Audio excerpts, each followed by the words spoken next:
کئی ہزاروں سال پہلے روئے زمین پر اللہ عز و جل کے ایک ولی کی حکومت تھی۔ ان کا نام سکندر جبکہ لقب ذوالقرنین تھا۔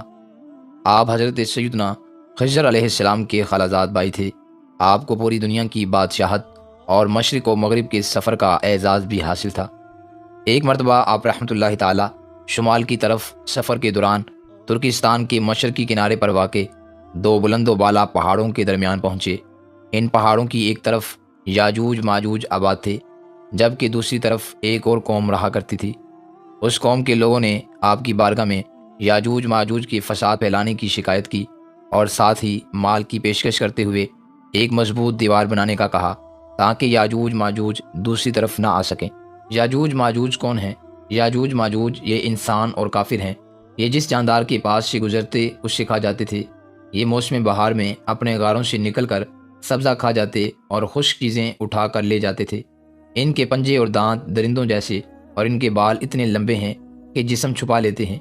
حضرت ذوالقرنین رحمۃ اللہ تعالیٰ نے قوم کی مالی پیشکش قبول نہ کی، بلکہ فریاد کرتے ہوئے فرمایا، مجھے تمہارے مال کی حاجت نہیں، بس جسمانی قوت کے ساتھ میری مدد کرو۔ چنانچہ آپ نے پتھروں کے سائز کے لوہے کے ٹکڑے منگوائے اور زمین کھودنے کا حکم دیا۔ جب پانی نکل آیا تو آپ نے پہلے پتھر رکھوائے اور پگھلے ہوئے تانبے کے ذریعے انہیں جما دیا۔ اس کے بعد لوہے کے ٹکڑے پہاڑ کی بلندی تک اوپر نیچے رکھوائے اور ان ٹکڑوں کے درمیان لکڑی اور کوئلہ بھر کر آگ لگوا دی۔ پھر اوپر سے پگھلا ہوا تانبا دیوار میں ڈال دیا۔ یوں ایک مضبوط دیوار تیار ہو گئی۔ یہ دیوار کب اور کیسے ٹوٹے گی؟ حدیث پاک میں ہے، بے شک یاجوج ماجوج روزانہ دیوار توڑتے رہتے ہیں۔ جب وہ مکمل ٹوٹنے کے قریب ہوتی ہے تو انہیں سورج کی شعائیں نظر آتی ہیں۔ اتنے میں ان کا بڑا سردار کہتا ہے، چلو باقی کل توڑیں گے۔ تو اگلے دن اللہ عز و جل اس دیوار کو پہلے سے بھی مضبوط بنا دیتا ہے۔ جب ان کی قید کی مدت ختم ہو جائے گی اور اللہ عز و جل انہیں لوگوں کے سامنے ظاہر کرنا چاہے گا تو اس دن جب وہ سورج کی شعائیں دیکھیں گے تو ان کا بڑا سردار کہے گا، چلو انشاءاللہ عز و جل باقی کل توڑیں گے۔ جب وہ اگلے دن آئیں گے تو انشاءاللہ کہنے کی برکت سے دیوار اتنی ہی ہوگی جتنی چھوڑ کر گئے تھے۔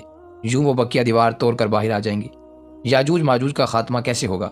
ناظرین کرام، دیوار توڑنے کے بعد یہ زمین میں خوب قتل و غارت گری کریں گے۔ یہ سب قیامت کے قریب ہوگا۔ حضرت عیسیٰ علیہ السلام ان کے لیے ہلاکت کی دعا فرمائیں گے تو اللہ عز و جل ان کی گردنوں میں کیڑے پیدا فرما دے گا، جس سے یہ فوراً مر جائیں گے۔ پوری زمین پر ان کی لاشوں کی بدبو پھیل جائے گی۔ پھر اللہ عز و جل ایک قسم کے پرندے کو بھیجے گا جو ان کی لاشیں اٹھا کر جہاں خدا چاہے گا پھینک آئیں گے۔ یوں یاجوج ماجوج کا خاتمہ ہو جائے گا۔